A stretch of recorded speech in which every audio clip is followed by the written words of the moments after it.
Class, इस topic को start करने से पहले ना मैं आप लोगों के सामने एक छोटी सी प्रॉब्लम डिस्कस करना चाहता हूँ। ठीक है जी। उस प्रॉब्लम को जब आप लोग देखोगे फिर आपको इस टॉपिक का मतलब समझ लगेगा कि सर क्या कहना चाहते हैं। क्लास, मेरे पास एक छोटी सी प्रॉब्लम है या एक छोटी सी इंस्ट्रक्शंस हैं, एक छोटा सा ऑपरेशन है जिसको मैंने सॉल्व कर A I multiply by B I plus C I. अब ये आई क्या है? This is the time stem है। ए की वैल्यू पहले 1 होगी, A1 B1 C1, then second time पे A2 B2 C2, then third time पे A3 B3 C3, up to 7 terms तक ये ऑपरेशन चलेगा। कहता है इस तरह के ऑपरेशंस को जब आप वन बाय वन करते हो, पहले A1 B1 C1 एग्जीक्यूट होगा, ठीक है जी, फिर A2 B2 C2 एग्जीक्यूट होगा। तो कहता है इस तरह जब ऑपरेशंस वन बाय वन करेगा ना तो it takes so many time, बहुत टाइम लेगा हमारे पास। तो हम लोग क्या करते हैं, ये बेसिकली ना क्लॉक पल्स हैं, I1 2 3 क्लॉक पल्स हैं ये, ठीक है जी। तो कहता है बहुत ज्यादा मेरा टाइम वेस्ट होता है, ठीक है जी। तो मैंने पाइपलाइनिंग के थ्रू इस सारे काम को विद इन 7 सेकंड से भी कम, 7 क्लॉक पल्सेस से भी कम में मैंने इसको सॉल्व कर लिया। अदरवाइज कितना टाइम लगेगा ये मैं अभी आपको बताता हूँ कि जितने ऑपरेशन था उतना टाइम लगेगा। कहता है इस ऑपरेशन को परफॉर्म करने के लिए मैंने क्या किया, इस ऑपरेशन को पाइपलाइन के थ्रू सेगमेंट्स में डिवाइड कर दिया। कैसे डिवाइड कर दिया? कहता सबसे पहले A1 की वैल्यू मैं किसी रजिस्टर में डालूंगा। ये अभी ऑपरेंड्स हैं, लेकिन जब मैंने प्रोसेसर से इसको एग्जीक्यूट करवाना है तो ये सारी वैल्यूज मुझे कहाँ डालनी पड़ेंगी? रजिस्टर्स में डालने पड़ेंगे। तो सबसे पहले वर्क तो ये है कि इन वैल्यूज को रजिस्टर्स में डालो। चलो, सबसे पहले ए आई की बात कर रहा है, मतलब अभी मैं 1 की बात करूँ, आई की वैल्यू कितनी है? 1। A1 को R1 में डाला, B1 को मैंने R2 में डाला, फिर इन दोनों को मैंने क्या किया? मल्टीप्लाई किया। R1 और R2 को मल्टीप्लाई करके रिजल्ट किस में डाला? R3 में। उसी वक्त C1 की वैल्यू मैंने किस में डाल दी? R4 में। फिर उसके बाद ये R3 मल्टीप्लाई वाला जो रिजल्ट था और R4, इनकी वैल्यूज को मैंने क्या किया? R3 R4 को मैंने ऐड किया और रिजल्ट किस में डाल दिया? IR5 में। तो इसका मतलब ये हुआ, इस छोटे से ऑपरेशन को परफॉर्म करने के लिए मुझे कितने सेगमेंट्स करने पड़ते हैं? 1 सेगमेंट, 2 सेगमेंट, 3 सेगमेंट। 3 सेगमेंट्स में मुझे काम करना पड़ रहा है। पहले A1 और B1 की वैल्यू इनपुट करूंगा, फिर जो मैंने मल्टीप्लाई करूंगा उसकी वैल्यू R3 में डालूंगा और C1 की वैल्यू में R4 में नई इनपुट करवाऊंगा, और उसके बाद जो R3 और R4 की वैल्यू है उसको मैं ऐड करवाऊंगा। ये 3 सेगमेंट्स हैं इस पूरे ऑपरेशन को के लिए। ये 3 सेगमेंट्स हर एक क्लॉक पल्स के लिए चाहिए, 1 के लिए भी, 2 के लिए भी, 3 के लिए भी, 7 के लिए भी। इसका मतलब 7 3 जा 21, 21 सेगमेंट्स में आपको ये काम करना पड़ेगा। मतलब 21 टाइम्स आप ये काम करोगे, ठीक है जी। 21 टाइम्स तो बहुत ज्यादा टाइम हो गया, ठीक है जी। अब इसी ऑपरेशंस को मैंने क्या किया, with the help of pipeline मैंने इसको सॉल्व करने की कोशिश की, ठीक है जी। इसको मैंने क्या कर दिया? डीकम्पोज कर दिया। इसको मैंने क्या कर दिया? फ्रेगमेंटेशन कर दी, तोड़ दिया, ठीक है जी। तो इन सब ऑपरेशंस को करने के लिए मैंने कहता पाइपलाइन का सहारा लिया। अब पाइपलाइन कैसे काम कर रही है अब हम लोग इसको समझेंगे। कहता पाइपलाइन एक ऐसी टेक्निक है जिसका काम है डीकम्पोज करना, तोड़ना, एक सिक्वेंशियल प्रोसेस को, जैसे A × B + C, ये एक सिक्वेंशियल प्रोसेस है। इसको आपने डिकम्पोज कर दिया, तोड़ दिया इनटू सब ऑपरेशन, छोटे छोटे ऑपरेशन में। कैसे? A1 की वैल्यू पहले R1 में डाली, B1 की वैल्यू R2 में डाली, R1 और R2 को फिर मल्टीप्लाई किया, उसकी वैल्यू R3 में डाली, फिर R4 में C की वैल्यू डाल दी, फिर R3 और R4 को आपने प्लस कर दिया। दिस इज सब ऑपरेशन, ठीक है जी। एक सिक्वेंशियल सीधे प्रोसेस को आपने तोड़ दिया, ठीक है जी, इनटू सब ऑपरेशन। और ये जो जितने भी सब ऑपरेशंस हैं जिसको हम सब प्रोसेस बोलते हैं, ये हर सब प्रोसेस जो है एग्जीक्यूट होता है अलग अलग अपने अपने डेडिकेटेड सेगमेंट में। तो इसका मतलब ये हुआ A1 R1 में जाएगा ये, और B1 R2 में जाएगा, ये एक सेगमेंट में काम हो रहा है। और ये दो सब प्रोसेसेस हैं जो एक डेडिकेटेड सेगमेंट में सॉल्व हो रहे हैं, ठीक है जी। उसके बाद R1 और R2 को आपने मल्टीप्लाई किया और किसमें डाल रहे हो, R3 में। ये एक अलग सेगमेंट है जिसमें एक अलग सब प्रोसेस एग्जीक्यूट हो रहा है, ठीक है जी। उसके बाद सॉरी, ये R1 और R2 को जब आपने ऐड किया और वैल्यू R3 में डाली, उसी वक्त आपने C1 की वैल्यू को R4 रजिस्टर में डाल दिया। ये भी उसी डेडिकेटेड सेगमेंट के अंदर वो सब प्रोसेस को काम कर रहा है, ठीक है जी। दैट ऑपरेट्स कंकरेंटली, कंकरेंटली मतलब सारे इकट्ठे हो रहे हैं और सारे सेगमेंट्स इकट्ठे काम कर रहे हैं, लेकिन हर किसी में अलग अलग डाटा शिफ्ट किया जा रहा है। कहता है ये उसी तरह से है जैसे आपकी पाइपलाइन का मतलब है आपकी टैप, राइट। प्लस टैप का मतलब कैसे कहते हैं, टैप का मतलब कैसे है सर, टैप का मतलब ये है कि जैसे ही आप टूटी खोलोगे पानी इमीडिएटली आपके पास आ जाता है। क्यों? क्योंकि उसने पहले से ही वाटर जो है वो टैप के अंदर भरा हुआ है कि अब मैंने नेक्स्ट वाटर कौन सा बाहर निकालना है, ठीक है जी। इसका मतलब ये हुआ, बाहर निकालने का मतलब है एग्जीक्यूट होना। तो पहले डेटा तो आप लोगों ने उठा के रखना है ना अपने अंदर, तो वो पाइप में कौन भरता है, that is the process of pipe lining. अगर वो पाइप में पानी नहीं भरेगा, आप टैप खोलोगे आपको इमीडिएटली पानी नहीं मिलेगा। तो सबसे पहले आप पानी को टैप में भरोगे, फिर उसको निकालोगे। हर बार टैप में भरोगे, फिर निकालोगे, भरोगे, निकालोगे।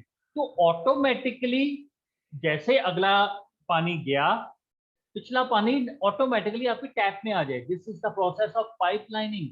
हर बार आपको डेटा जो भी आपने एग्जीक्यूट करना है वो आपकी पाइप में हो, ठीक है जी। मतलब आप खुद सीपीयू पहले डेटा को रिसीव करके लाए, ठीक है जी, और उसके बाद रजिस्टर्स में डाले, ऐसा ना करे वो, राइट क्लास।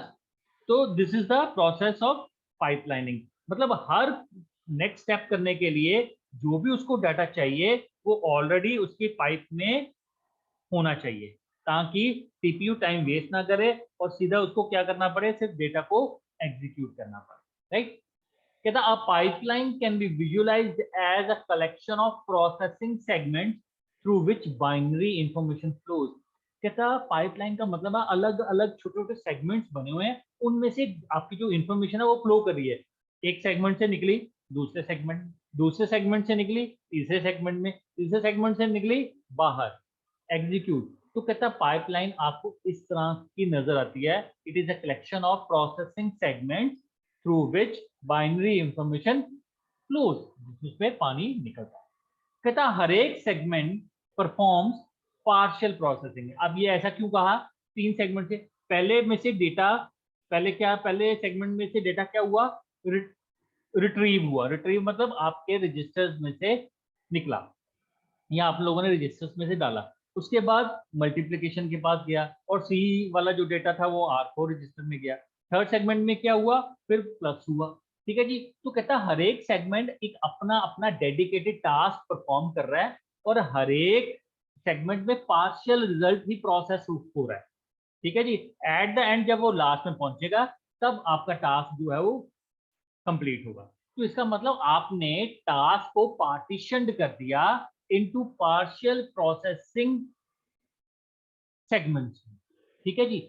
अब जब रिजल्ट्स आप लोग कंप्यूटेशन सारी करने के बाद हर एक सेगमेंट से आएगा, फिर वो कहाँ ट्रांसफर कर दिया जाता है, to the next segment in the pipeline. और लास्ट में फाइनल रिजल्ट हमारे पास कैसे ऑब्टेन होता है, after the after the after the data passed through all the segment। जब वो सारे सेगमेंट्स में से गुजर के आ जाएगा तब हमें क्या मिलेगा, हमें फाइनल रिजल्ट मिलेगा। क्लास ये यहां तक हम लोगों ने इसको वर्कआउट करना है, ठीक है जी। What is pipelining, pipelining is a technique of decomposing a sequential process into sub operation. एक सीधे प्रोसेस को तोड़ देना किसमें, इनटू सब ऑपरेशंस में, और हर एक सब ऑपरेशन जो है वो अपने स्पेशल डेडिकेटेड सेगमेंट में एग्जीक्यूट होता है, इकट्ठे होते हैं विद ऑल द सेगमेंट, सारे सेगमेंट इकट्ठे एग्जीक्यूशंस करते हैं, ठीक है जी। इसलिए किसको करते हैं, उन सब प्रोसेसेस को। इसलिए कहता मैं पाइपलाइन को ऐसा ऐसे विजुलाइज करता हूं कि इसमें क्या है, इसमें कलेक्शन ऑफ प्रोसेसिंग सेगमेंट्स हैं जिनमें बाइनरी इंफॉर्मेशन जो है वो क्या कर रही है, फ्लो कर रही है, और हर एक सेगमेंट जो है वो पार्शियल प्रोसेसिंग करता है। क्यों, वो रिजल्ट आगे जाएगा जब, और फाइनल रिजल्ट मुझे कब मिलेगा, जब सारा डेटा सारे सेगमेंट्स में से पास ऑन होके आ जाएगा, तब मुझे फाइनल रिजल्ट मिलेगा। राइट क्लास, कंसेप्ट क्लियर हुआ, what is pipelining? Yes sir. Okay, बहुत अच्छे। अब हम लोग चलते हैं इसकी एग्जाम्पल को सॉल्व करने के लिए, ठीक है जी।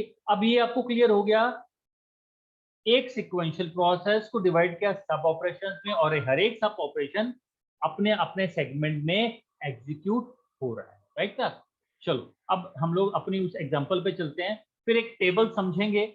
ये हमारे पास एक छोटी सी एग्जांपल थी, कहता है इस ऑपरेशन को मैंने परफॉर्म करना, इस पूरे ऑपरेशन को मैंने 3 सेगमेंट्स में डिवाइड कर दिया। पहला सब ऑपरेशन क्या है कि A1 की वैल्यू R1 में जाएगी, फिर B1 की वैल्यू R2 में जाएगी। दिस इज वन सेगमेंट जिसमें ये 2 सब ऑपरेशंस हो रहे हैं।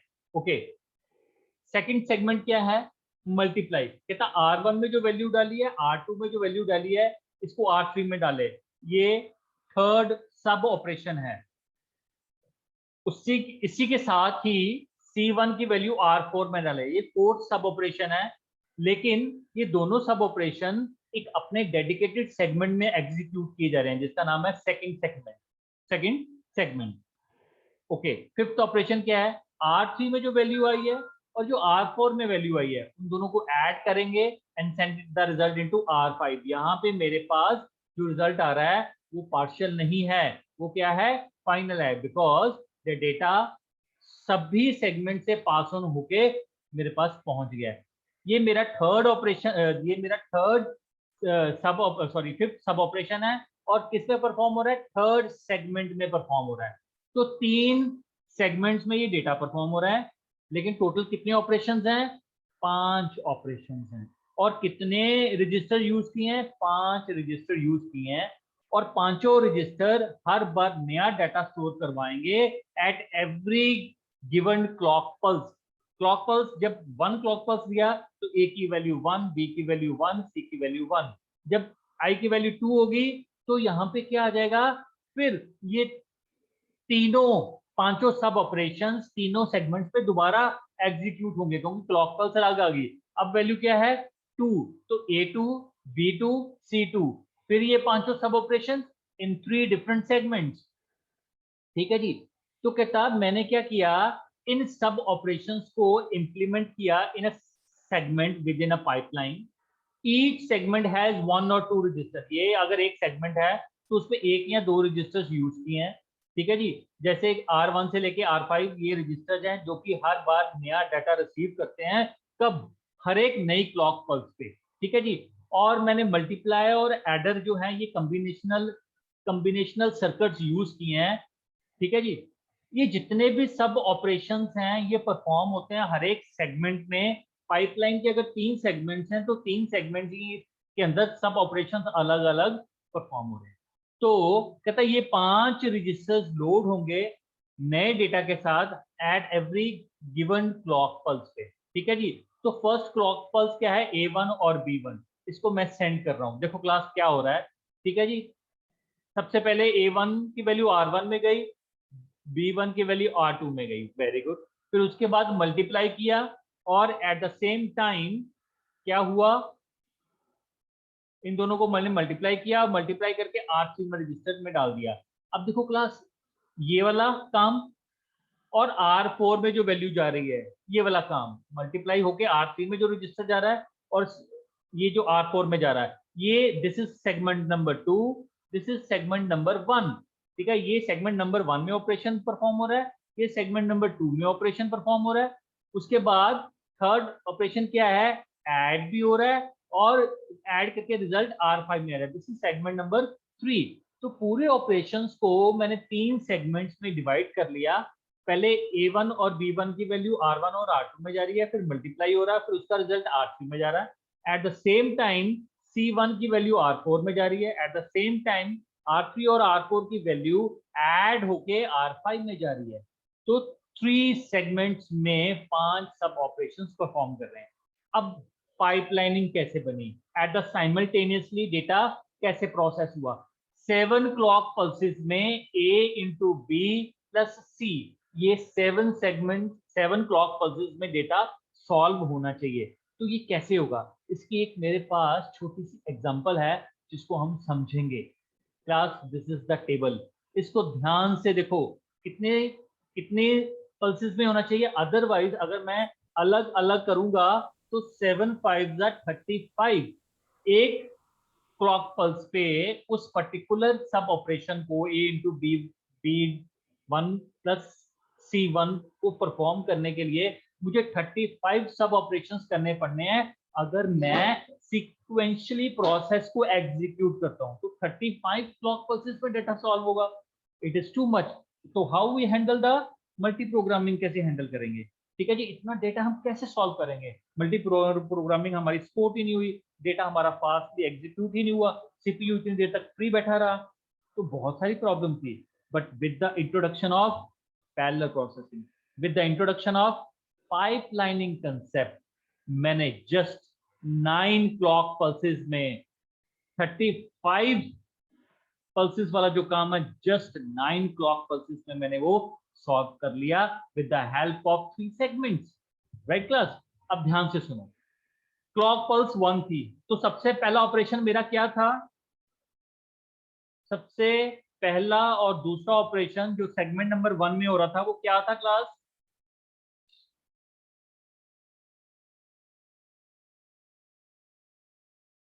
हाँ जी क्लास, क्या था वो,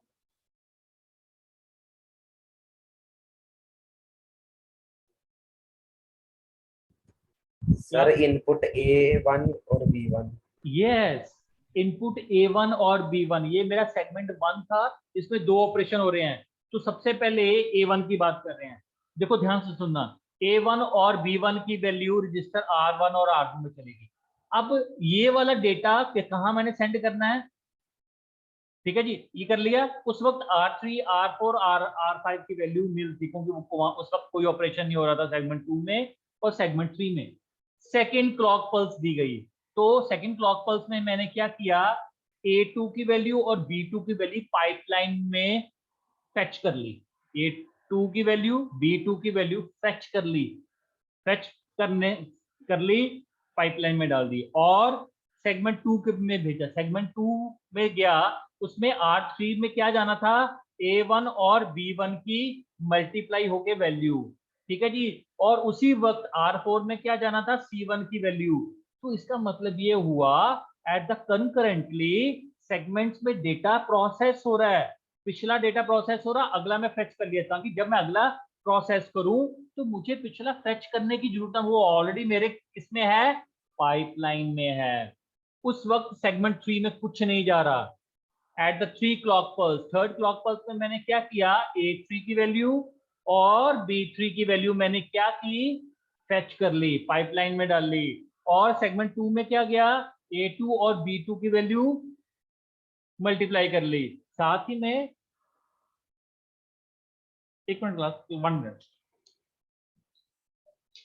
मैं पहचाना नहीं बच्चे। ओ हाँ हाँ हाँ हाँ, कैसा बच्चे, बहुत बढ़िया बहुत बढ़िया, तो पहचाना ही नहीं जाता। चल, कॉन्ग्रेचुलेशन।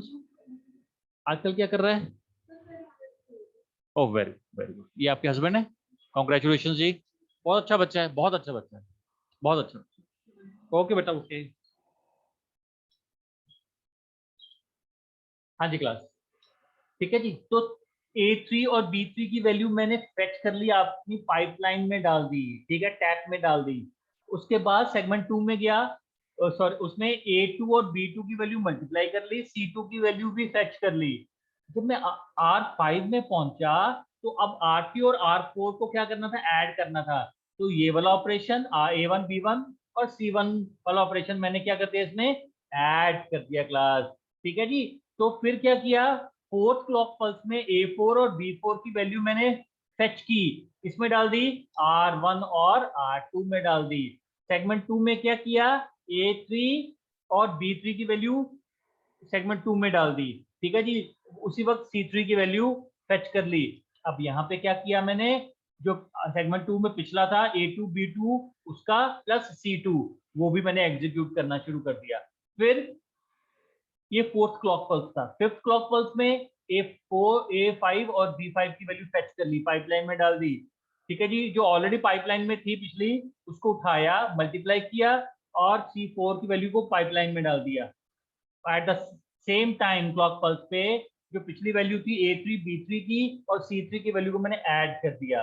क्लॉक पल्स 6 आई, A6 और B6 की वैल्यू को फेच किया। फिर R3 में जो पिछली फेच की हुई थी डेटा मैंने रजिस्टर्स में डाला हुआ था, A5 और B5 उनको मल्टीप्लाई किया। R4 में C5 की वैल्यू को मल्टीप्लाई फेच कर लिया। Same at the same time पिछली जो वैल्यू थी फेच की हुई थी A4 B4 और C4 को मैंने ऐड कर दिया। 7 A7 B7 को फेच कर लिया।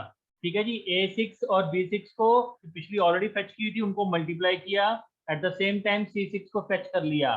फिर जो पिछली सेगमेंट 3 में क्या किया, A5 B5 और C5 को मैंने प्लस करके उनका रिजल्ट फाइनल कर दिया।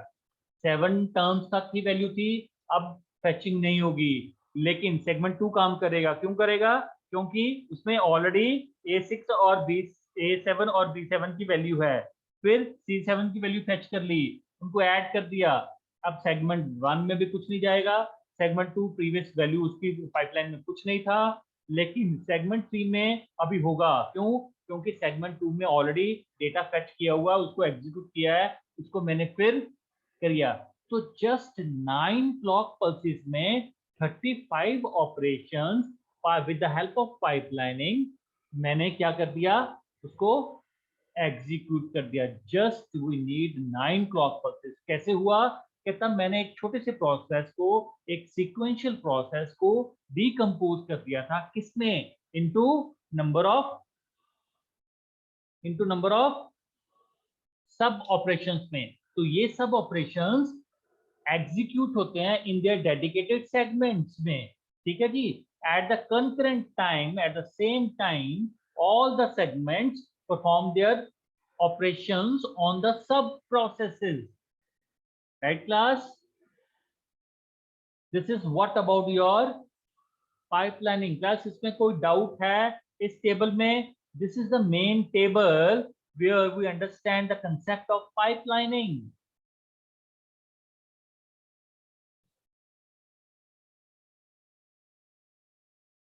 क्लास क्लियर है जी? Yes sir. इसमें कोई डाउट है तो अभी पूछ सकते हो। This is very very important topic. ये बहुत ही इंपॉर्टेंट टॉपिक है, मैं बार बार कह रहा हूं आपको। Right A short note on pipelining, ये क्वेश्चन हमें जरूर आएगा, जरूर जरूर जरूर आएगा।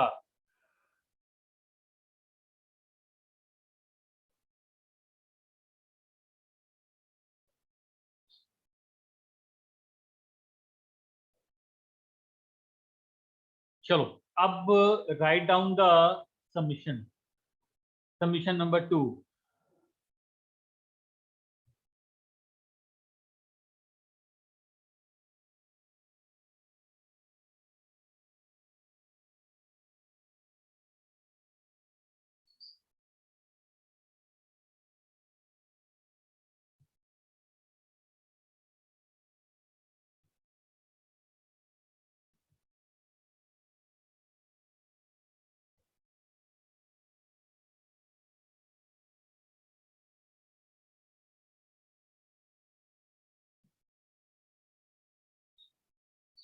Yes class, question number 1, explain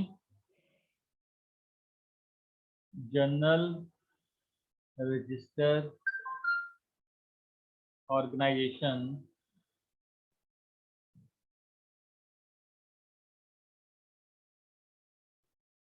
with the help of diagram. Right, class?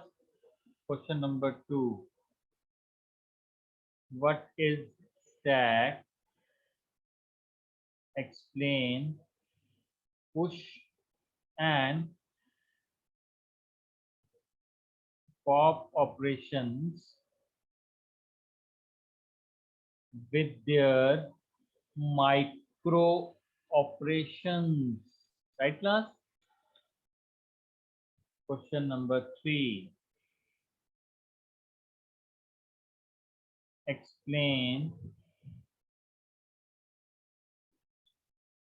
instruction format in detail. Question number 4. Differentiate between the RISC versus this architecture. Right, class? Question number 5. Explain the concept of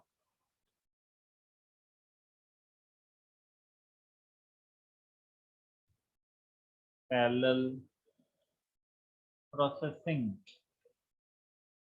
Question number 6. Explain pipelining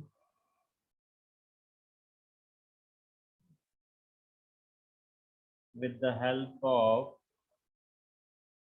one example. ठीक है जी, तो उसमें ये 6 question है class, ये आप लोगों ने नोट करने हैं. ठीक है, this is the assignment number 2.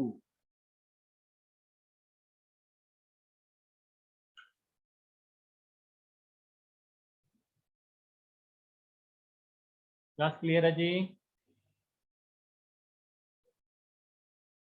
सबने नोट कर लिए? Yes, sir.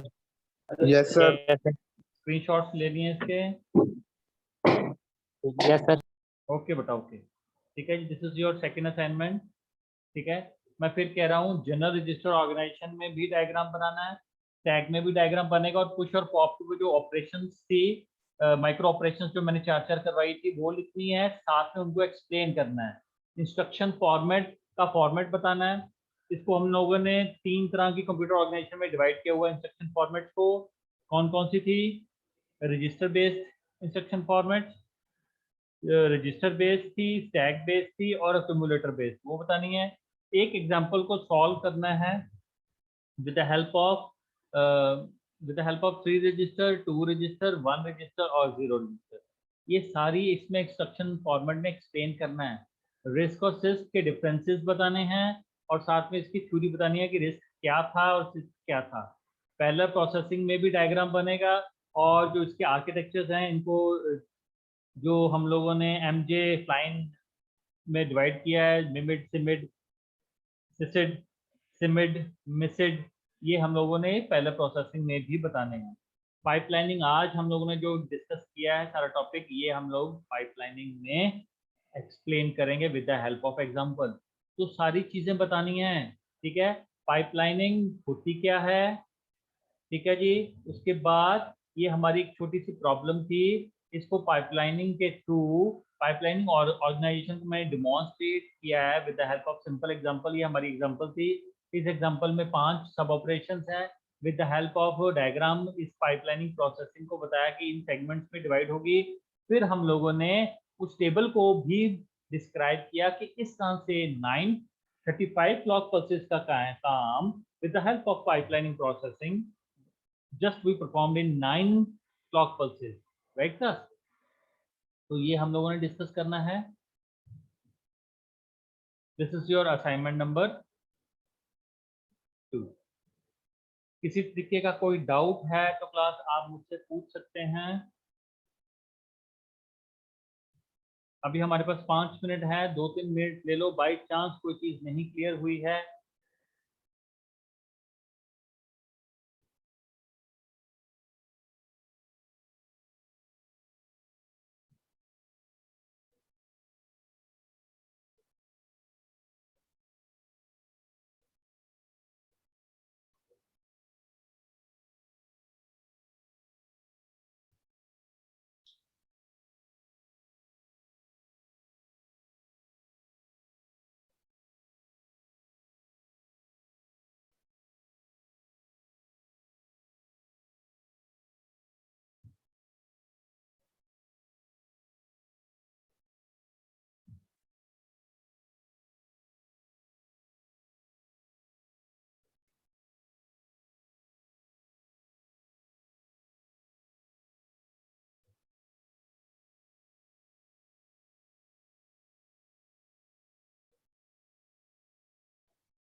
हाँ जी क्लास, ओके जी,